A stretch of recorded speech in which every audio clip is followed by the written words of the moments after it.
G'day and welcome to the Hunting Connection podcast. My name is Zach Williams and I am your host. Here we'll connect you with hunters, fishers and outdoor enthusiasts from around the globe. This podcast will share hunting and fishing stories including past experiences and tackle the tough hunting stereotypes our community faces. We hope to be a positive influence to those outside the community while also having a laugh along the way. Hope you enjoy the podcast.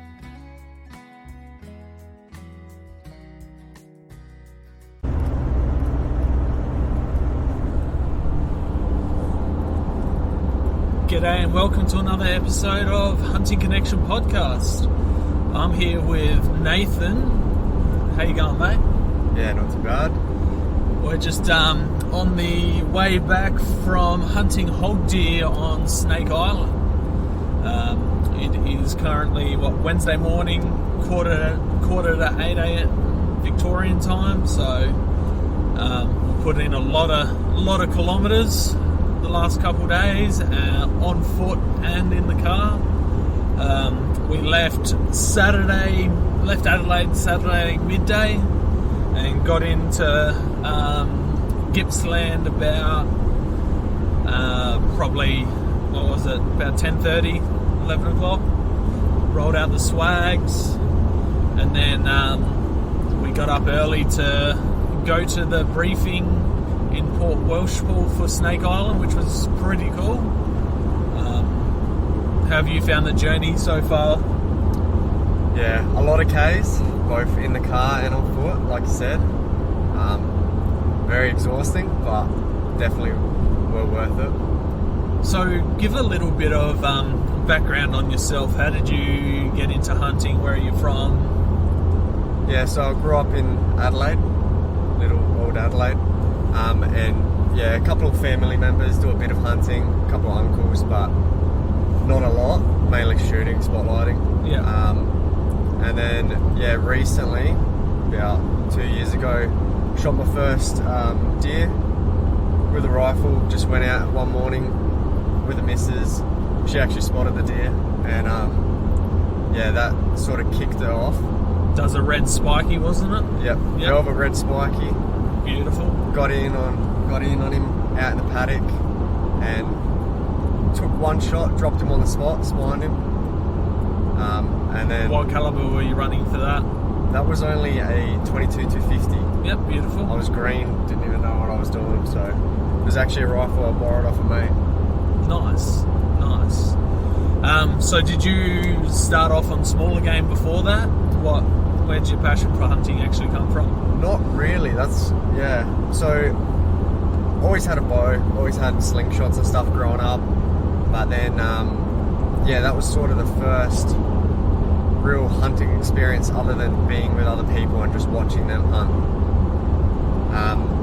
But yeah, then that happened. I already had the firearms license and just a small little 17 HMR, yeah, but didn't really have much access. And then from that went straight to just hardcore hunting deer as much as I could.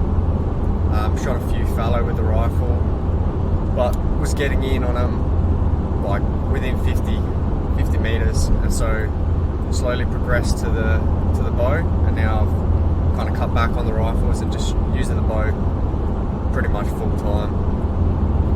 That's awesome, man. So Nate reached out on the podcast page when I was looking at building my rickshaw for Snake Island, and he actually offered to build it, so I dropped off a bunch of gear to him, and gracefully he put it all together, and we loaded it up Saturday and took off to Snake Island, and we camped out at a spot around Foster and woke up to a bunch of fallow everywhere, so it was nice just glassing them. There was probably about 40-ish deer around us. At least 40 fallow around us. Some real beautiful skins, some real white skins, like beautiful plain white.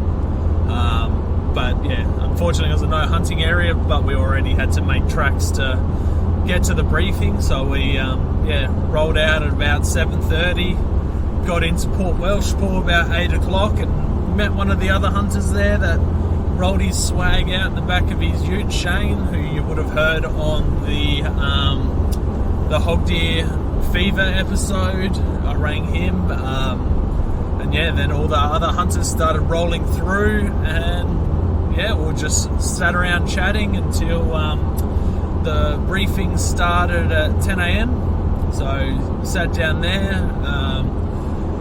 The GMA guy, Game Management Authority Victoria, Tavi, he really great guy, very very knowledgeable, very respectful of hunting and hunters. So he went through the do's and don'ts of hunting Snake Island, which was a lot to take in. But yeah, a lot of it's all common sense, which is pretty good. You know, we had a really good group of hunters for period 2, which is a really good thing too. And yeah, we caught a boat over with a couple other hunters, and yeah, rolled in. We got to Snake Island about 1:30ish on Sunday, and that's when the fun started. We loaded. We had to wait all our gear onto the beach, loaded up our rickshaws, and then yeah, the real fun started. So the cart of the rickshaw buckled under the pressure of the weight. Like, I'd given it a couple of test runs down the street and on some dirt across the road in the paddock, and it went fine, but the pressure of the sand on the tyres and the real marshy, like muddy sand as well, it just buckled under the pressure. So we decided, and then one of the other carts, Anthony's cart, that also buckled under the pressure. So straight off the bat, 2 out of the 4 rickshaw ladder stand carts buckled under pressure and broke. So we changed our game plan. We all camped together, a couple hundred meters off the beach, and yeah, we just went over our game plan. We hunted near a spot called the Bluff on Snake Island.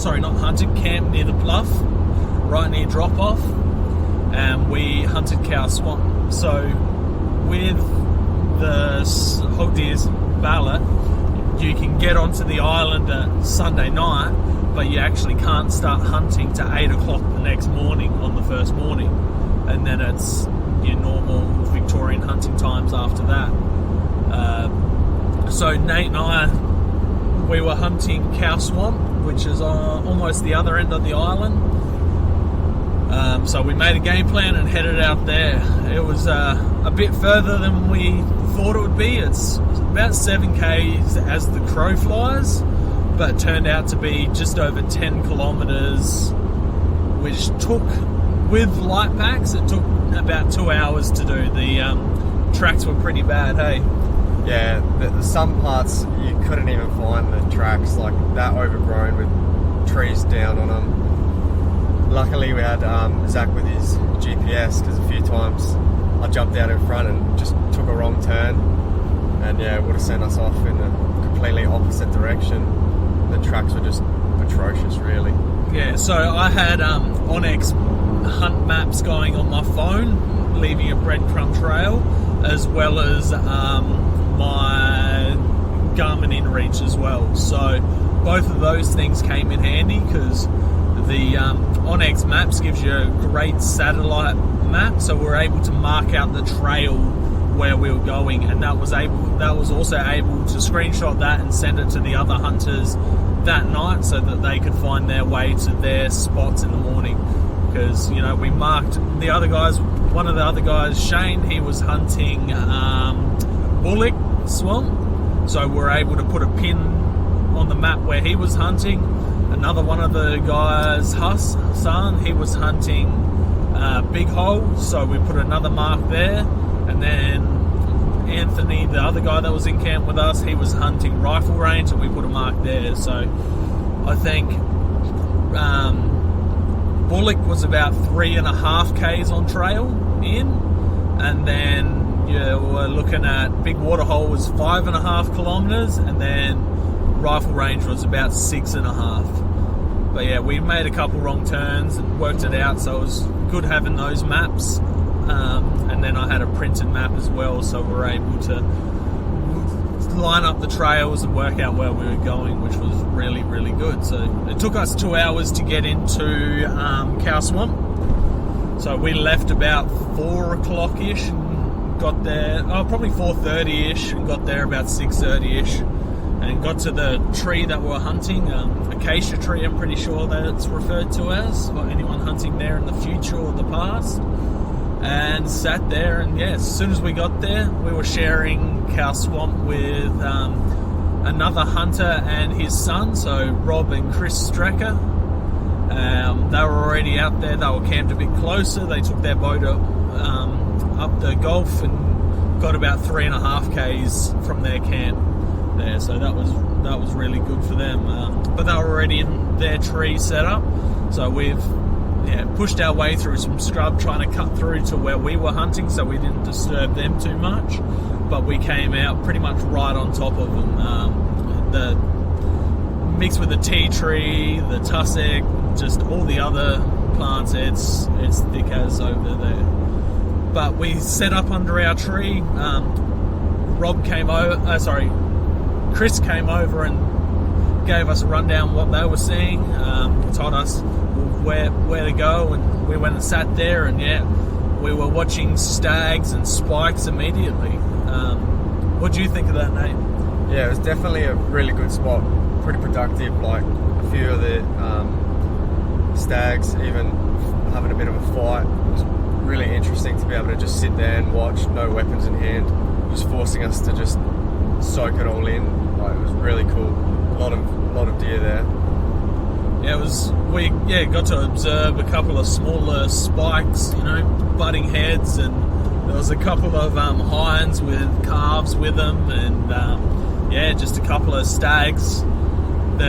We ended up watching the 2 biggest ones, and I said to Nate, I come up with names for them. The one that I eventually shot, we nicknamed Donkey, and the other one would have been a bit smaller, maybe around 11 inches, and he was nice and even, and called him Shrek, just Shrek and Donkey, because those two were feeding together.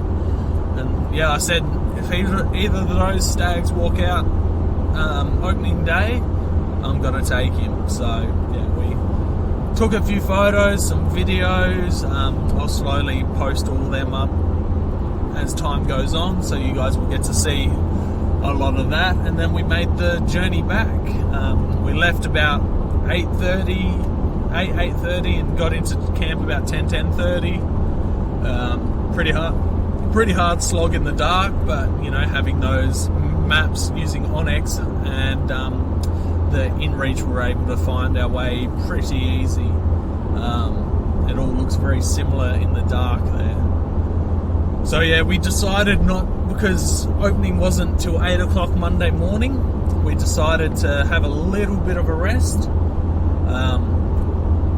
Huss and Anthony, they headed off about 6:30.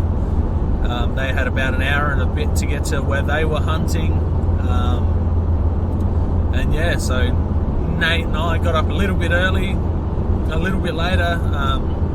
I had a coffee, and we just sat around, slowly got our stuff ready. We decided we'll take our bigger packs with us, and we were going to sit to dark. What do you think? Do you reckon taking the bigger packs was a mistake? Do you reckon we should have packed a bit lighter? I think we definitely overpacked because we used barely any of our gear, and we definitely underestimated the trek. A fair few Ks, and with such a heavy pack, it does take a toll on the body. And it was a struggle. Yeah, we probably took a bit too much water with us. We took gas cookers and that. Really, we should have probably only taken one gas cooker between the two of us. Excuse me. And then some water, a little bit of food, and just smaller packs. But we got to go back. 3 of us, Shane, Nathan, and I left camp. about 8:15, and started going in. And Shane stopped off at Bullock Swamp, and we kept going. About another half an hour into the trek, we heard a gunshot come from rifle range Big Hole. And that was one of the other boys, Anthony. He was getting into his spot, and spotted a stag just cruising along off to the side of the track, and he wandered off after it and shot a nice little nice stag. It was probably about 12 inches. I think he straight taped it at 11, so it was probably about 12. Ended up being about a 5.5-year-old deer, which was nice to see. So we came up about 20 minutes after he shot it and got to see it and lay some hands on the first whole deer. The first time either of us had laid hands on it. What do you think of that? Yeah, definitely an awesome species, like completely different to any other deer species we've got here. Such a small animal, but so unique, and awesome antlers on him. Like, just to be able to get your hands on him was pretty cool, and to see them up close and personal before even having them getting our shot off on one. Yeah, and Anthony put a tape on it, so we got to see how big it was, and then we got a more of an understanding of the size of the ones that we were seeing the night before. So after stopping there for about 20 minutes, half an hour, made our way to Cow Swamp. Ended up taking us about 2.5 hours to get there, so a bit longer than the night before. A bit sore legs already. I was silly and put wet socks on because we had to wade through some water coming in. I had some socks drying, and I had the sweaty pair from the night before, so I put them on, and I started getting blisters on the back of my heels. So kicked the boots off for a few hundred meters in the sand and just let my feet aerate, and then when it started getting prickly, I put them back on. So Nate was getting pretty frustrated with me stopping all the time, sorting out my feet. But yeah, ended up about 12:30 we got into Cow Swamp, and had a quick wave to Chris and Rob up in their tree. Asked if they'd seen anything. They said one stag, and we made our way to our spot. Had a sleep under the tree. We got our jackets out and did that, and just laid on our packs and slept for a few hours. Not much out there happens during the middle of the day, so gave us time to recover a little bit. Nate slept really well. Yeah, I reckon. Definitely well needed. Catch up on sleep the night before, getting in so late and being so uncomfortable with all the bug bites and scratches from all the tussock on the legs. And then I set up my tent in a pretty shocking spot, massive lump under my back. I was waking up every half an hour, so pretty brutal sleep. So the midday naps were good to recover. And those sandflies and marsh flies, they're like, no matter how much bug spray you put on, those little bastards are horrible. I got bites all over me from them. I probably killed probably 200 of them each time they landed on me. It was, those things are crazy. But a few hours kicked by, slept. I was sleeping one eye open, just kept slowly sitting up, looking around. That's another thing I was having issue with, chafing. My thighs were chafing really bad. So we first got there, and Nate decided to have a little sleep, and I'm like, sorry mate, but I'm sitting in my undies for a bit. I need to let everything air out because it was chafing bad. So poor Nate had to sit under the tree with me while I was in my undies and shirt, just waiting, drying out, because there was only 26 that first day, but it's being on that little island, it's hot in that sun. I wouldn't have been wanting to hunt it if it was 35. It would be brutal. But the hours ticked by, and got to about 5:30, and I was getting really keen. Speaking to previous hunters that have hunted the area, like Dano Hunts from High Country Hunting Gear. He was hunting there 2 weeks before and said, the deer start moving through 6:37. And yeah, 6:30 rolled past, and as soon as I was sitting there, I've gone, Nate, a deer. It's a stag.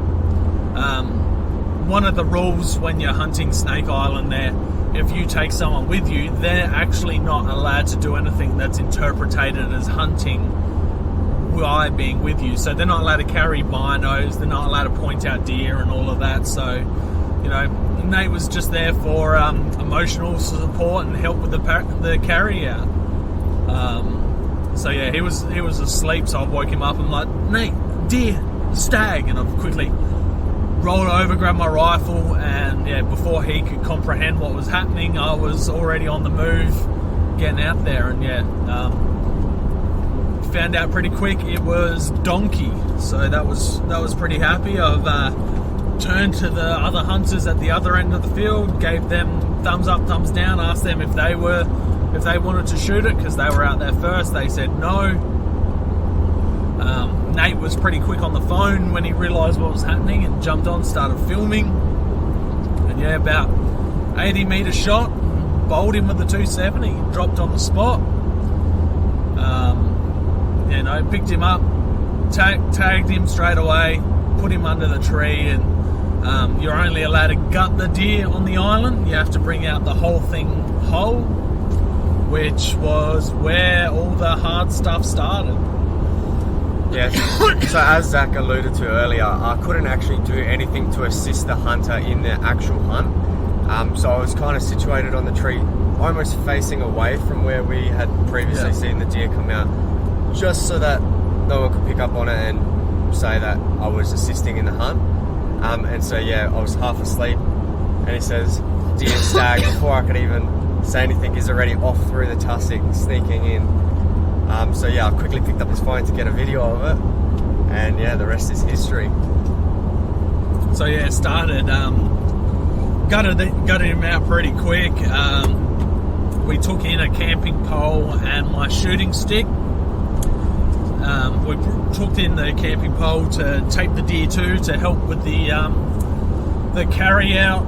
Turns out that was a bit too short, so we only made it about, once taping the legs to that pole, we probably made it only maybe 1.5 km with it like that, and it just was not working.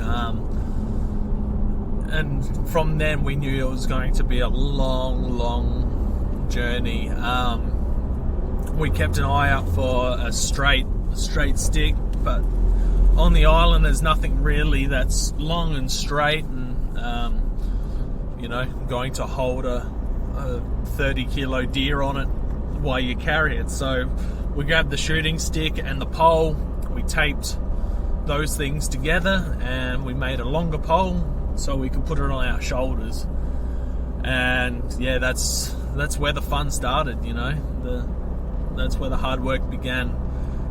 We shot the deer at 6:30 and started carrying it out at about 7:10, and we did not get back into camp till 2 a.m. It was just a long painful process. It was a lot of stop start, sweating. I was dealing with chafing and blisters.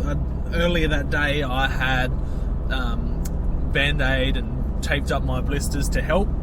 We dried all our socks off in the tree and boots out in the sun, which helped a fair bit too, but the amount we were sweating was just insane. But yeah, so we were about an hour in and heard another gunshot go off, and that was the boys that were hunting Cow Swamp. They'd shot a deer and it ran off into the bushes. Later on found out they unfortunately lost the deer, which was very unfortunate. And then coming along the track about 2 hours in, we're coming up to rifle range, and the signal with Optus and Telstra is very patchy, so you'd walk over a little dune and you'd get like 1 bar of 4G and then it'd drop out. So got a message from Hassan, and he'd shot a really, really nice stag, but he was by himself because Anthony and Shane had both already left the island. Shane about midday, he shot a very, very nice 15-inch deer at Bullock Swamp. So Anthony and him got the boat off together, and they were off the island. So we run into Huss, what would have been 9:30, 10 o'clock, you reckon? Around that, yep. And that was our halfway point where we ran into Huss. He'd already packed up, he'd already set up camp halfway along that track, and was just getting the deer to camp. And then we were contemplating whether we, leave the deer with him and go back, get a couple of hours shut-eye and then go back. But we decided that was just going to be way too painful and too much of an inconvenience. So yeah, and the pole that we fashioned up to hog tie the hog deer to was actually beginning to come apart. We could hear it creaking and it was stretching and starting to sag. Luckily though, Huss came to our aid with a bunch of zip ties and tape, and we'd used the last bit of our tape getting it on. Yep. Paracord, Huss's electrical tape. One of the hocks had slipped off where we hog tied it on, and it was making things very, very difficult. And as well, the shooting stick was starting to snap, which was also making things difficult. But yeah, from about Huss, where we met Huss at rifle range, in between rifle range and Big Hole, we started frog hopping all of our gear. So we would walk the deer up a couple hundred meters, put the deer down, go back, get our packs, walk past a couple hundred meters past the deer, put our packs down, go back, grab the deer, and so forth. Before that, it felt like we were going really slow and not making much track, but when we started doing that, it felt like we started picking up the pace and making some distance. Yeah, it was definitely sort of a motivational thing, I think, because carrying heavy packs and the deer was getting us real fatigued, slowing us down. Breaks were becoming more frequent and we just weren't covering ground, which was letting us set in that it was going to be a massive night. Yeah. Then being able to do that leapfrog, it kind of kicked up our spirits, and we started actually covering distance. Even though we were going back and forth, we were sort of getting somewhere with it, or definitely moving faster. So yeah, that 10k hike back to camp turned into about an 18-kilometer hike back to camp on just the way back itself, which was pretty intense. After a while, we're just like, nah, this is taking too long. Even though it's giving us a break in between walking back, grabbing the deer and grabbing the packs, we just weren't covering the ground that we should have been doing. So we got to I can't remember the point, but I'm like, Nate, I need a power nap. I set my alarm for 8 minutes and just dozed off for 8 minutes until my alarm went off. I was that tired. I was already dreaming by the time my eyes were shut. But the alarm went off and it gave me that little bit of extra energy.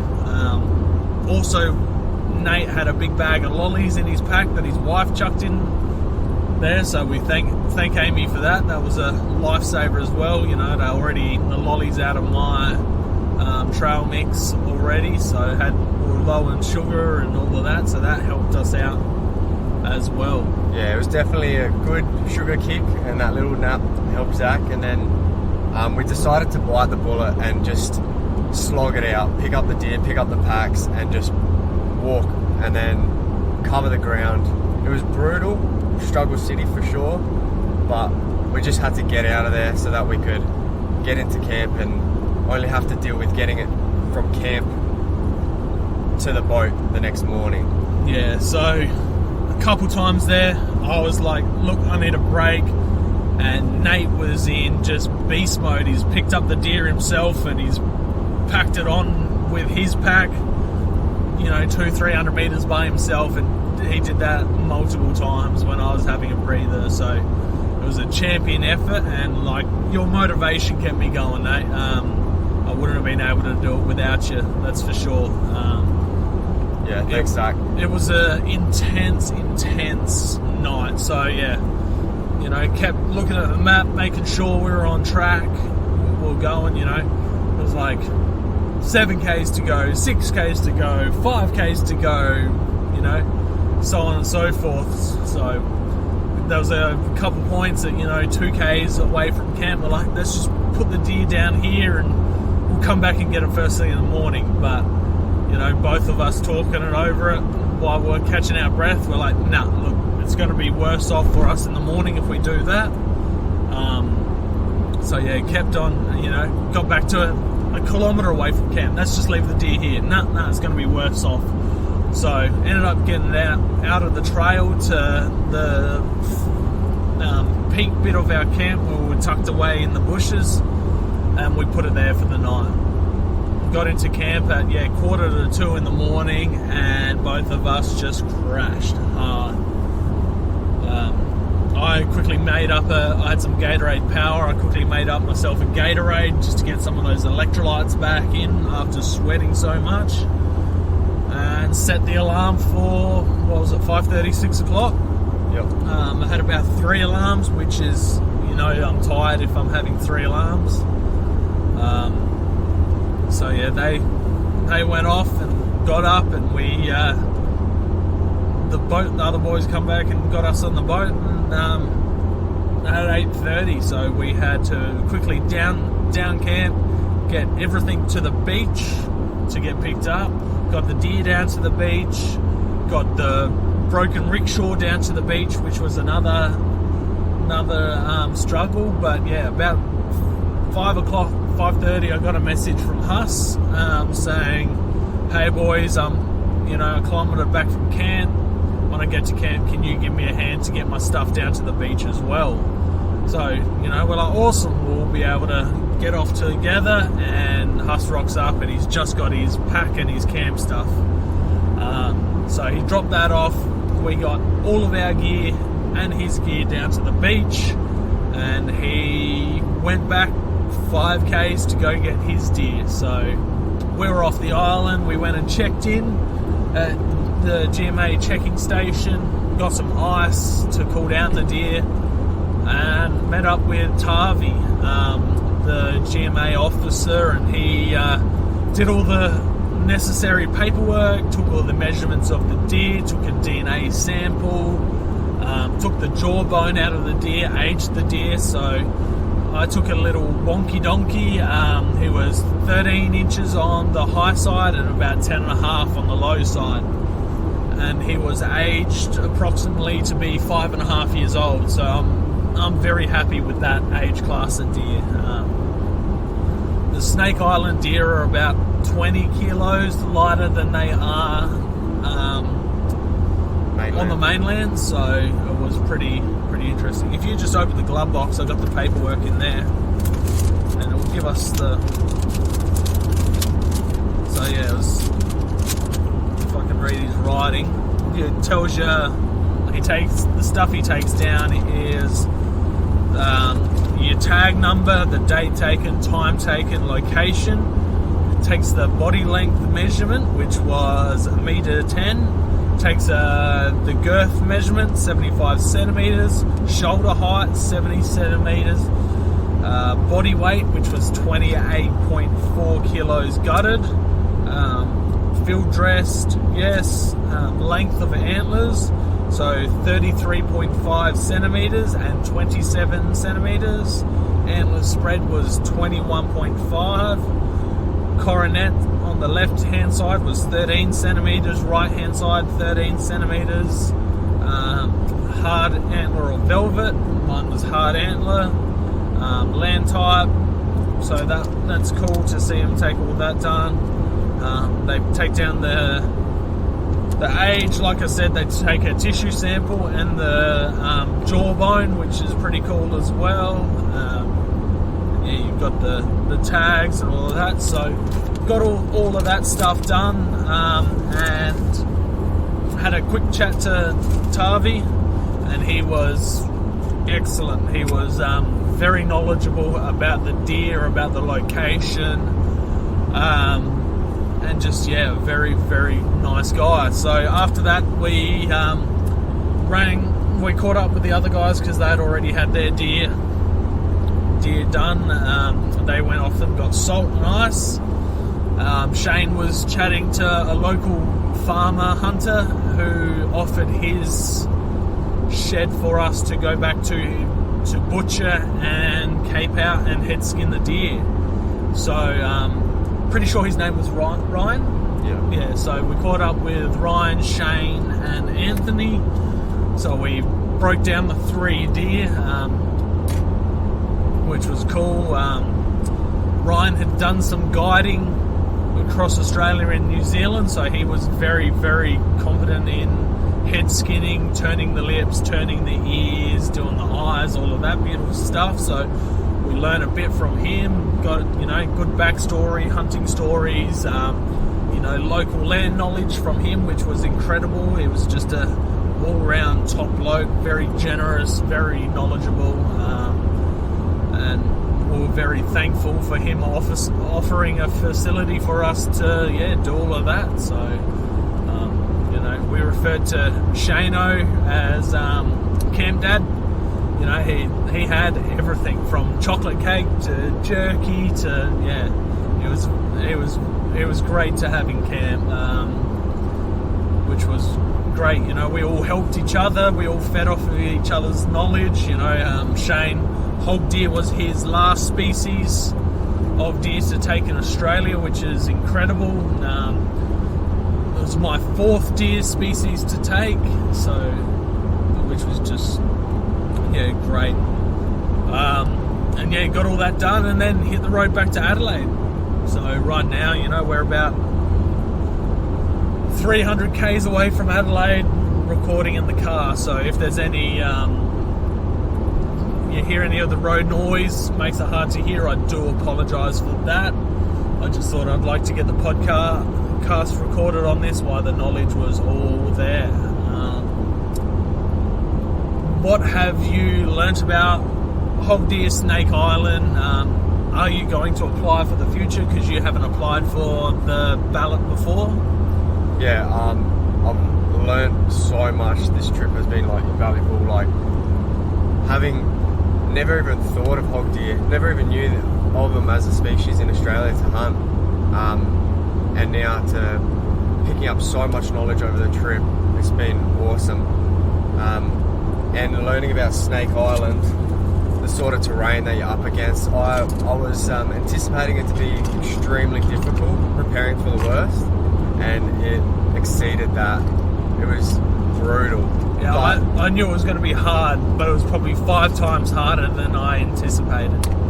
In saying that, I'm definitely more prepared for when I do draw it, if I ever do. Hopefully, fingers crossed I will. And I'll have that knowledge in the back on how to attack it. So it's been, just a great trip. Really hard, but definitely learned so much and just absorbed it all like a sponge. Was there anything that you didn't take that you think you needed? Gear-wise, I think we were pretty right. I think we could have been more strategic. A lot of my weight was sort of wasted. I didn't need certain things. I didn't really use too much, and I could have got away with a lot lighter of a pack, which would have taken a lot less of a toll on the body. Yeah, definitely. There was a lot of unnecessary stuff. You're packing for the worst. Also, we were packing to be there till Friday as well. Worst comes to worst, we'd be on the island till midday Friday, which is when you had to stop hunting. So anticipating for that, it was a lot of stuff we didn't use. I'd definitely pack a lot less gear. I had a couple of, I had a big solar panel I didn't end up using. The rickshaw ladder stand we didn't end up using because it was just going to be, after checking out the spot Sunday night and speaking to Dano, it was just going to be too long of a haul to get it, and I'm bloody glad we didn't drag that thing out there. Yeah, 100%. It would have made everything 10 times as harder. But in saying that, if you were to get to that end of the island, so Cow Swamp end, the tracks were a lot better than the side of the island we started on. So if you had a solid rickshaw with enough ground clearance, you would be fine on that side to get one into where you wanted to go. Building a rickshaw, what would you change? So we had a catastrophic failure straight up, which we were just laughing about. I thought it was hilarious. Nate wasn't too happy at me laughing, I don't reckon. Yeah, nah, definitely was not what I was hoping for, but I do know I was definitely on the side considering weight savings as much as possible and less on durability, and I knew I'd have to sacrifice that durability to keep the weight so low. But in future I would definitely change that up, go with a heavier setup. Even though it's going to be a slog to get it in, it's going to like last a distance. Yep. And I've already thought of a different design that will combat that. Getting ready for when you draw. Yep. But yeah, look, if you get onto a side of the island where you can use the rickshaw effectively, you can pack in and pack out so much more effectively. I can see why they recommend them, but unfortunately Parks Victoria don't maintain any of the tracks on the island, which is very disappointing, you know, to have such a coveted ballot where people want to draw Snake Island. I believe Snake Island's been running in the ballot since 2017, and this is the last trial year for it, which is a shame. So they are still undecided if it's going to go ahead for 2024 or not. So I really want it to go ahead because it's a massive opportunity for hunters to get onto the island and chase hog deer. But yeah, that's about all I can think of. Was there anything else you'd like to cover, man? Just being able to go on this experience, definitely very thankful and appreciative to Zach and a lot of the other blokes, like all the blokes that we've met, top blokes, like awesome guys, legends, like just giving out so much knowledge, being so generous with their time, and just showing the side of the hunting community that I haven't yet seen. It's been really good and gives me hope in like the future. Just the connections that we've made, and it's just been a really good trip, really eye-opening on how good the hunting community can be. Yeah, we were very, very blessed with a great group of 8 hunters. So yeah, any of those guys I'd be happy to share a camp with in future. You know, the knowledge of all of these guys, you know, you had Shane from Tasmania. His knowledge base is just incredible. His desire and the way he chooses to stick to a plan and just stick to what he wanted to do, which worked out beautifully for him, tagging a beautiful stag out on the first morning. I'm not sure if it'll be in this bit or a part 2 of it. I'll ring a couple of the hunters that were successful and get their thoughts about it all, so that will be good. But yeah, no, Shane's 62, so he had years of hunting experience and knowledge. He's taken all 6 of the Australian deer species now, so between him, Huss, Anthony, myself, Riley and Justin, we had a couple of 100 years of hunting experience between us. Once you add all those years up together, and probably almost the Australian slam as well between all of us. Not just the deer slam. Shane's got that on his own, but just the Australian lot. So there was a lot to learn from the other hunters. Can't thank the Blonde Bay Hog Deer Advisory Group more than enough. I can't thank GMA and Parks Victoria. Everyone behind the scenes of this hog deer ballot. It was.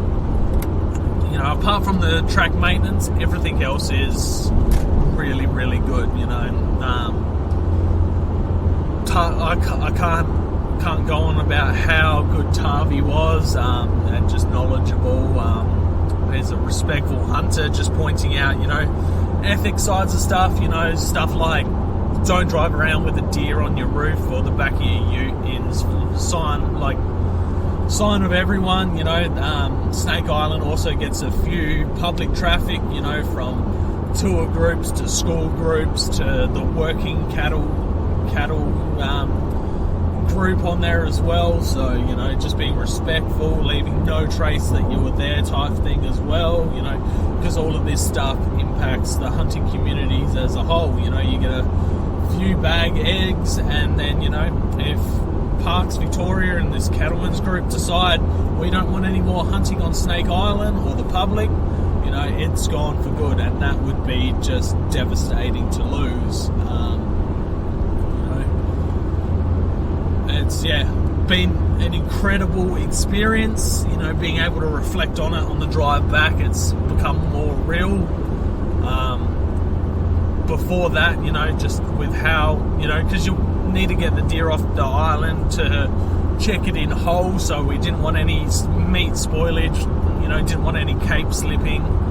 So hopefully it's all good. The cape's all salted and fleshed and everything, so that will make a great mount at one stage. But anything else? Real quick, massive shout out to Shane for donating some of his meat to me. He's got the big trek back to Tasmania and was kind enough to offer me front quarters. So that's good. Massive thank you for that. You've definitely earned yourself. There's not a lot of meat on the hog deer, but you've definitely earned yourself a couple of the prime cuts as well from me. So thanks.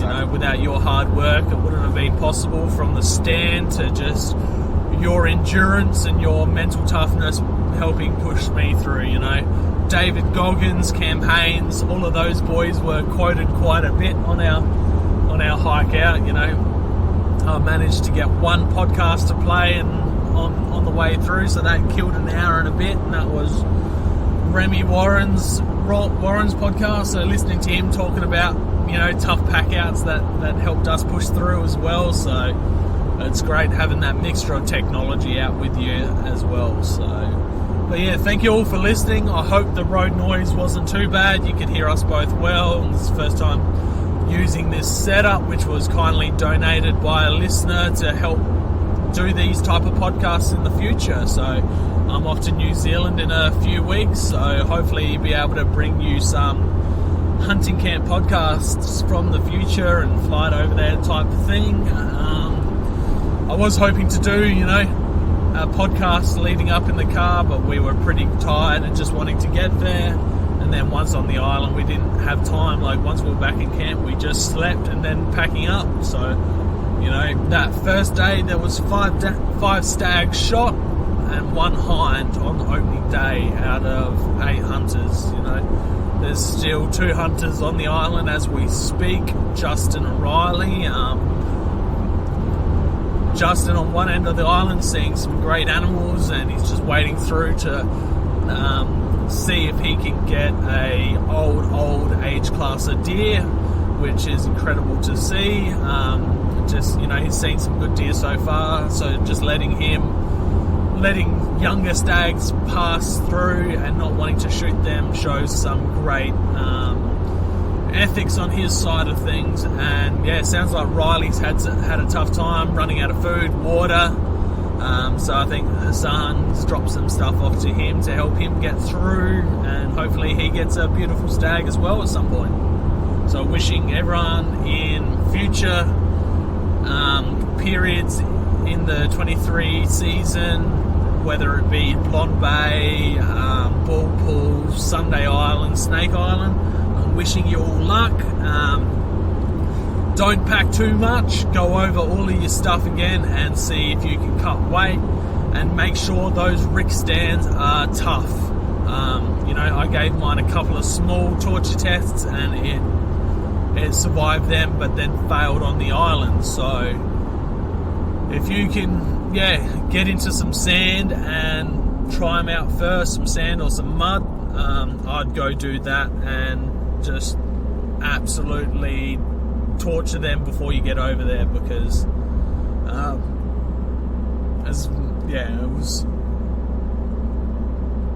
it didn't stop us from hunting, and we probably wouldn't have been able to get into where we wanted anyway with the stand, but it killed some time having to cart everything to camp by hand. So, but good luck everyone, thank you for listening, and I'll see if I end up adding a couple of phone calls with the other guys, or if I make that a separate podcast. But hope you all enjoyed, and we're a couple hours from home, which is good. So easy, Nate. Thank you very much again, mate. Yeah, thanks for having me on, Zach, and inviting me on this trip. It was really good, and I really appreciate it. All good, mate. I hope you took a lot of knowledge away from it, and it's going to help you bag a deer with a bow during the April rut in 2023. Yeah, 100%. Thanks, Zach. All good, mate.